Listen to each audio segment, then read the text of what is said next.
Hello, my friends. Living a keto lifestyle, sometimes you just have cravings for things that you know are not any good for you and that you should not eat.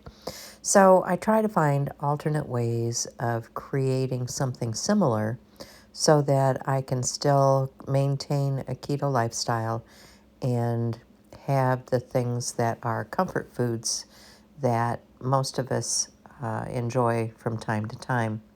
So I have a block of cream cheese that I'm just melting down in this pan, and I'm going to add a pound of already browned sausage meat that I'd browned up the other day. I was making several dishes, and I like to go ahead and brown up meat. And, if I don't use it right away, I'll just stick it back in the freezer and pull it out when I need to use it. So I'll let that melt down, and then I'll move on to the biscuit portion.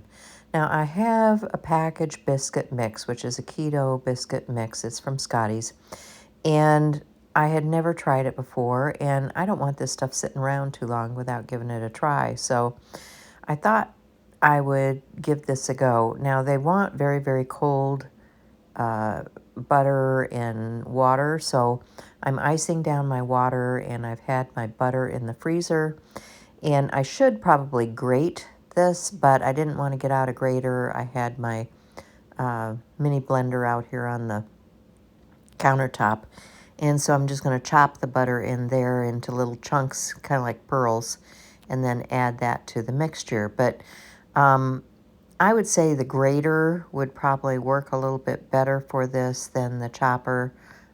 Kind of wants to clump a bit in a chopper. So you do you. You use what you have. I mean, you could even cut this up into little bitty chunks with a knife if you wanted to. It all works.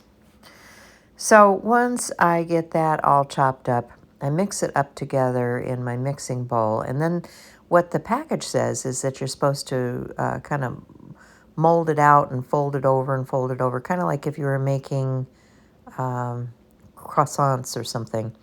And I didn't want to go to that kind of trouble. I just wanted to try the mix, because I've tried a lot of different things. They don't all work out. And I thought, I'm just making some biscuits to go with my gravy this morning. So I'm going to make sure that that gets chopped up well, put it in there, and just take a fork and mix my dry and wet ingredients together. So you can see it's kind of crumbled up like cottage cheese in the container there. And I think if you use a box grater, it would be much finer. Oops, dropped an ice cube in there. So I'm straining out the ice cubes. I just want the ice cold water and the ice cold butter. And then we'll mix and we'll start forming our biscuits. I'm going to use a scoop, one of those ice cream or cookie scoops, to scoop mine out. Now this package says that it makes 12 2-inch biscuits. Mine must be a little bit smaller because I ended up with 12 biscuits on my tray and then a little bit of excess dough. And I'm going to experiment with that excess dough. I thought, this would be really good if I were making chicken and biscuits or, something like that. So I will freeze my excess biscuits because I'm not going to, this makes quite a few. So what I'll do is I'll cook them up and then I'll just pop them in packages and put them in the freezer.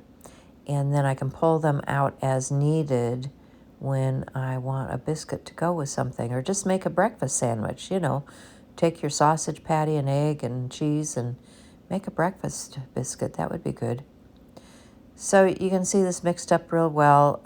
There are some pretty big clumps of butter in there, but you want that butter because that's what gives a nice rise and flakiness to your biscuits.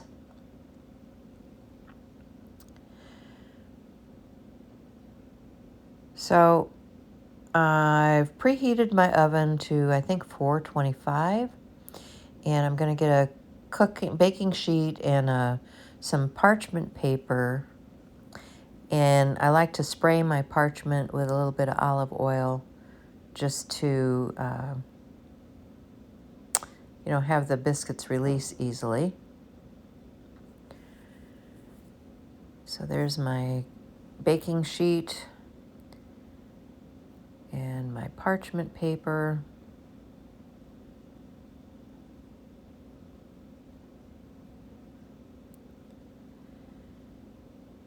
Sorry, I must not have sped this up as much as I thought I did.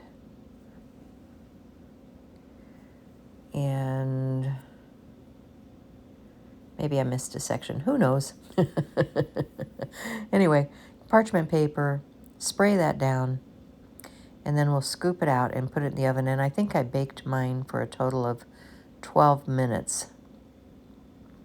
Now, I'm not sponsored by Scotty's for these keto biscuit mixes or anything, but I like to try these different products. You know, if they wanted to send me some products to try, I definitely would do it. But this is just, you know, my ingredients, my stuff, my experiments to see how this stuff works for me and my family in what I'm trying to do in changing my dietary lifestyle.